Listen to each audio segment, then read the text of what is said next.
السلام عليكم ورحمة الله تعالى وبركاته. الحمد لله نحمده ونستعينه ونستغفره ونؤمن به ونتوكل عليه ونعوذ بالله من شرور أنفسنا ومن سيئات أعمالنا. من يهده الله فلا مضل له ومن يضلله فلا هادي له. أشهد أن لا إله إلا الله وحده لا شريك له. أشهد أن سيدنا ونبينا مولانا محمدا صلى الله عليه وسلم. أما بعد فأعوذ بالله من الشيطان الرجيم. بسم الله الرحمن الرحيم. فاذكروني أذكركم واشكروا لي ولا تكفرون.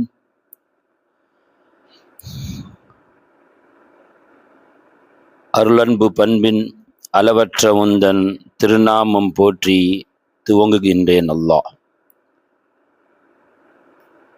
கண்ணியத்திற்குரிய என்னுடைய உறவுகளே, சகோதர சகோதரிகளே, பெரியவர்களே, சிறியவர்களே, நண்பர்களே, அனைவரும் நலமாக இருக்கிறீர்களா?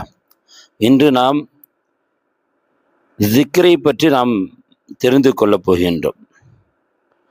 பொதுவாகவே மார்க்க சொல்லக்கூடிய ஒவ்வொரு நல்லறங்களும் அமல்களும் லேசானவைதான். சிரமம் என்ற ஒரு காரியம் மார்க்கம் வகுத்து கொடுக்கவில்லை. மனிதனால் எது செய்ய முடியுமோ அப்படிப்பட்ட காரியங்களையே மனிதனுக்கு வல்ல ரஹ்மான் வகுத்து கொடுத்திருக்கிறார். அதில் மிகவும் மிகவும் இலகுவான ஒரு விஷயம் இருக்கிறது என்று சொன்னால், நாம் அனுதினமும் நம்முடைய இறைவனை நம்முடைய ஆழ்மனதில் பதிய வைத்து சுப்ஹான் அல்லாஹ், அல்ஹம்துலில்லாஹ், அல்லாஹு அக்பர், லா இலாஹ இல்லல்லாஹ் என்ற தஸ்பீஹாத்துகளை ஓதி நாம் திக்ரு செய்யக்கூடிய முறைகள் தான். இறைவன் அழகா முறையிலே தன் அருள்முறையிலே சொல்லுவான், ஃபத்குரூனி, நீங்கள் என்னை நினைத்து பாருங்கள், நினைவு கூறுங்கள், அத்குருக்கும், நானும் உங்களை நினைவு கூறுகிறேன் என்பதாக வல்ல ரஹ்மான் பேசுகிறார். வல்ல ரஹ்மான் இயல்பாகவே இயற்கையாகவே நம்மை பற்றி நினைத்து கொண்டே இருக்கிறார், நம்மை கண்காணித்து கொண்டே இருக்கிறார். அதனால தான் நமக்கு தேவையான வாழ்வின் அனைத்து ஏற்பாடுகளையும் வசதிகளையும் அவன் செய்து தந்து கொண்டே இருக்கிறான். நாம் சிறப்பான ஒரு வாழ்விய முறைகளை நாம் அடைந்து கொண்டிருக்கிறோம். நமக்கு தேவையான உணவுகள், உடைகள், அருள் வளங்கள், நம் தொழில் முறைகள், லாபங்கள் அனைத்தையும் வல்ல ரஹ்மான் கொடுத்திருக்கிறான். இதனுடைய காரணம் என்ன? இறைவன் நம்மை பற்றி சிந்தித்து கொண்டே இருக்கிறான், நம்மை கண்காணித்து கொண்டே இருக்கிறான், நம்மை நினைத்து கொண்டே இருக்கிறான். ஆனால் நாம் இறைவனை நினைக்கிறோமா? நாம் இறைவனை திக்ர் செய்கிறோமா? ஒரு ஹதீஸ் குதுசியில் அல்லாஹ் சொல்வதாக நபிகள் நாயகம் ஸல்லல்லாஹு அவர்கள் சொல்லுவார்கள். அல்லாஹ் சொல்லுகிறான், அன இந்த ظنி அபுதி பி வான மஅஹு, என் அடியான் என்னை பற்றி எவ்வாறு எண்ணுகிறானோ அவ்வாறே அவனுடன் நான் நடந்து கொள்கிறேன். இதா ஸக்கரனி, அவன் என்னை நினைவு கூறினால், ஃபைன் ஸக்கரனி ஃபி நஃப்ஸி, அடியான் அவன் என்னை நினைக்கும் போது நான் அவனுடன் இருக்கிறேன். அவன் என்னை தன் மனதில் நினைத்தால் நானும் அவனை மனதில் நினைக்கிறேன். என்னை பற்றி சபையில் நினைவு கூர்ந்தால் அந்த சபையை விட சிறந்த மலக்குகளுடைய சபையில் நான் நினைவு கூறுகிறேன் அவனை பற்றி. இந்த ஹதீஸ் நாம் சற்று நிதானித்து கவனிக்க வேண்டும் நண்பர்களே.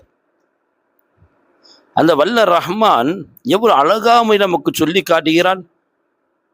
அவன் நம்மை படைப்பதற்கு முன்னதாகவே நம்மை நினைத்து பார்த்து கொண்டிருக்கிறான். படைத்த பிறகும் நம்மை நினைவில் வைத்திருக்கிறான். நம்முடைய இளமை பருவம், நம்முடைய குழந்தை பருவம், வாலிப பருவம், முதுமை பருவம், இறக்கும் தருவாயில், ஏன் இறந்த பிறகும் கூட நம்மை அவன் நினைத்து பார்த்து கொண்டே இருக்கிறான்.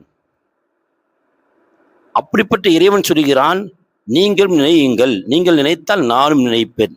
இன்னும் அவனுடைய அருள் வளங்கள் நம்மை நோக்கி வந்து கொண்டே இருக்கும் என்பதை இந்த ஹதீஸ் குதிஸ் வாயிலாக நபிகள் நாயகம் ஸல்லல்லாஹு அலைஹி வஸல்லம் மூலம் இந்த விஷயத்தை அல்லாஹ் நமக்கு செய்தியா சொல்லுகின்றான். இந்த ஹதீஸ் தொடையில இன்னும் அழகா அல்லாஹ் சொல்லுவான், என் அடியான் என் பக்கம் ஒரு சான் நெருங்கி வந்தால் நான் ஒரு முலம் அவன் பக்கம் நெருங்கி வருகிறேன்.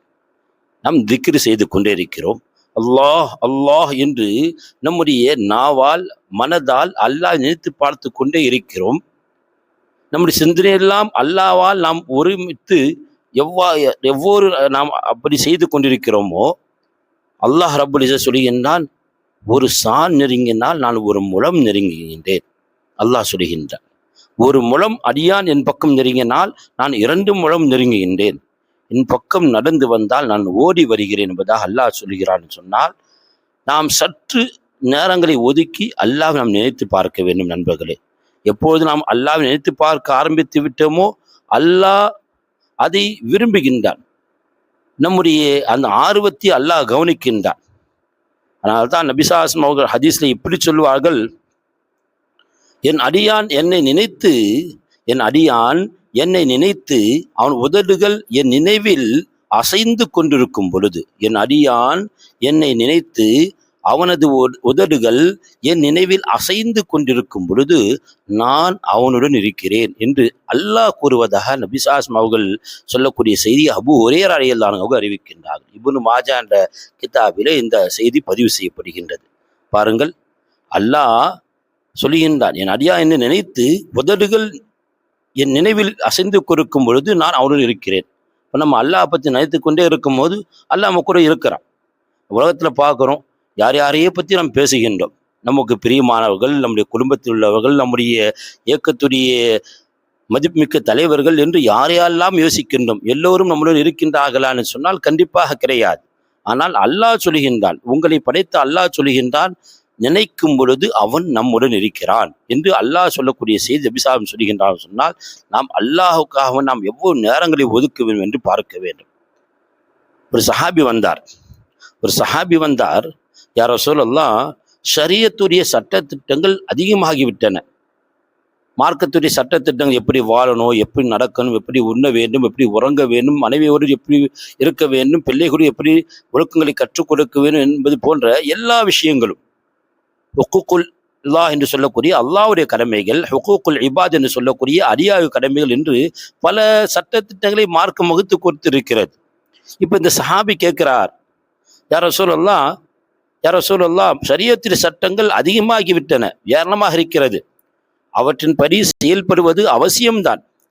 எனினும் நான் வழக்கமாக்கி கொள்ளக்கூடிய ஒரு செயலை எனக்கு சொல்லித்தாருங்கள் என்பதாக அந்த சஹாபி கேட்கின்றார். எல்லா விஷயத்தையும் பின்பற்றணும், நான் செய்வேன், ஆனால் வளமையாக எப்போதுமே செய்யக்கூடிய ஒரு அமல் எனக்கு சொல்லித்தாங்க யா ரசூலல்லாஹ் என்று கேட்கும் பொழுது நபி ஸல்லல்லாஹு அலைஹி வஸல்லம் அவர்கள் தொழுகையை பற்றி சொல்லவில்லை, நோன்பை பற்றி சொல்லவில்லை, ஜக்காத்தை பற்றி சொல்லவில்லை, ஏழைக்கு உதவுங்கள் என்ற சதக்கா என்று சொல்லவில்லை.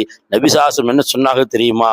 நபி ஸல்லல்லாஹு அலைஹி வஸல்லம் சொன்னார்கள், அல்லாஹ்வின் திக்ரால் உமது நாவு எந்த நேரமும் நனைந்து இருக்கட்டும் என்று நபி ஸல்லல்லாஹு அலைஹி வஸல்லம் சொன்னார்கள். அல்லாஹ்வுடைய திக்ரால் உமது நாவு எந்த நேரம் நனைந்து இருக்கட்டும் என்பதாக ரசூலுல்லாஹி ஸல்லல்லாஹு அலைஹி வஸல்லம் சொல்வார்கள் சொன்னால் நாம் சிந்தித்து பார்க்க வேண்டும். சிரமமே இல்லாமல், செலவினங்களே இல்லாமல், எந்த விதமான நேரங்களுடைய செலவும் இல்லை, பொருளாதாரம் செலவும் இல்லை, காலத்துடைய சூழலும் இல்லை, நாம் குறைந்த நேரத்தில் நிறைவான ஒரு கூலியை வல்ல ரஹ்மான் நமக்கு தந்திருக்கிறான்.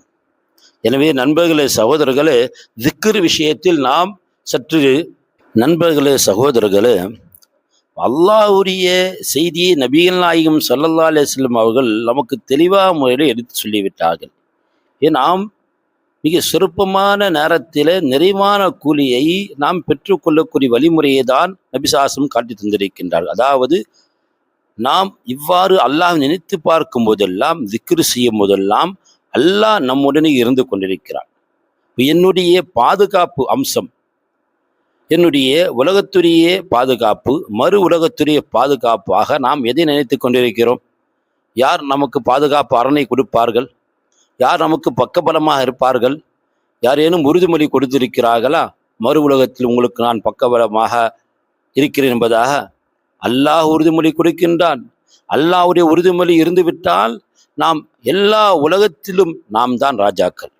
எனவேதான் அல்லாஹ்வுடைய உறுதிமொழி என்ன? அல்லாஹ் சொல்லி நான் திக்ர் செய்தால் நான் உங்களுடன் இருக்கிறேன், நீங்கள் கவலைப்படாதீர்கள், நீங்கள் அச்சப்படாதீர்கள். எனவேதான் மார்க்கத்துடைய பலவிதமான கடமைகளை இறைவன் சொல்லக்கூடிய வேலைகளெல்லாம் இறைவன் சொல்லுவான். திக்ரை பற்றி இறைவன் சொல்லிக் கொண்டே இருப்பான். எந்த அளவுக்கு சொன்னால், ஹஜ் என்ற கடமை நீங்கள் அறிந்து வைத்திருப்பீர்கள்.